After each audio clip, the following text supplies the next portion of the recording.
When we talk about self-hatred, we talk about hatred. Hatred is just not an attitude or a feeling. It is a behavioral orientation. Hatred expresses itself through destruction.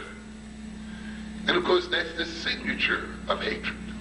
When you see destruction and diminishment and deterioration taking place in human relations and in human life, you can be certain that hatred is existent and operating, even when it parades as love, which it often does.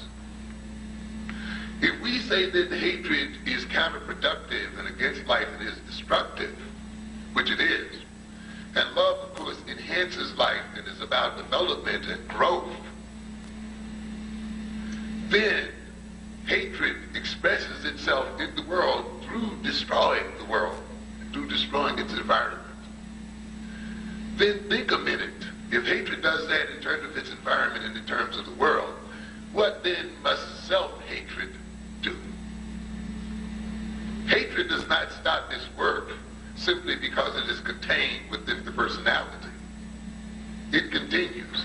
If hatred strikes outside, because that is its nature, then when it is lodged within the personality, it still strikes its host.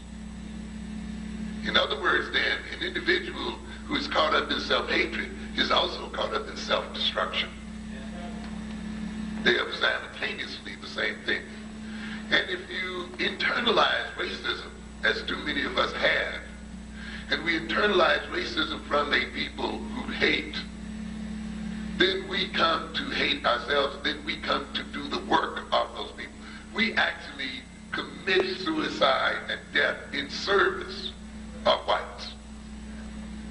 If whites wish for us to die and do not wish to kill us directly as they do, we will also help them by engaging in self-hatred activities. And this is what self-hatred is. In other words, we literally make ourselves sick because they want us to be sick.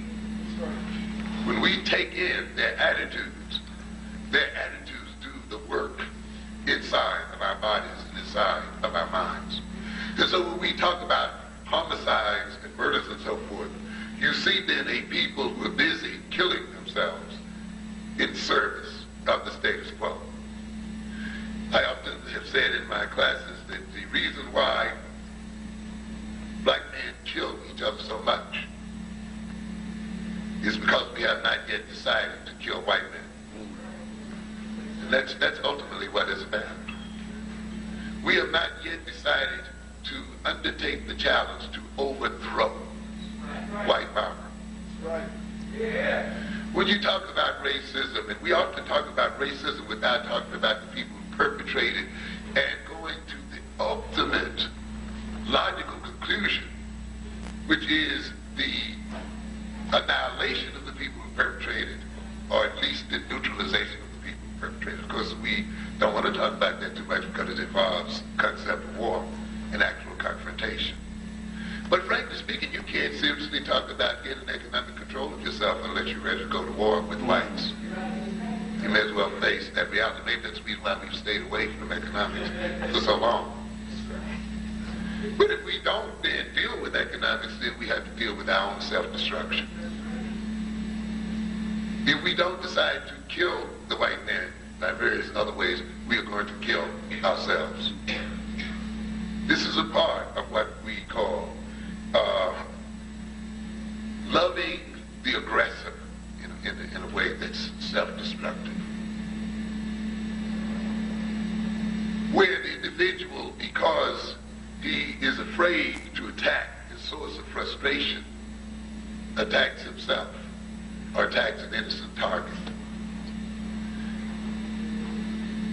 We then must recognize that we are destroying our lives because we haven't decided, as George Scott, when he was playing the part of Patton, said, it's not so much, in essence, that we are going to die for our country.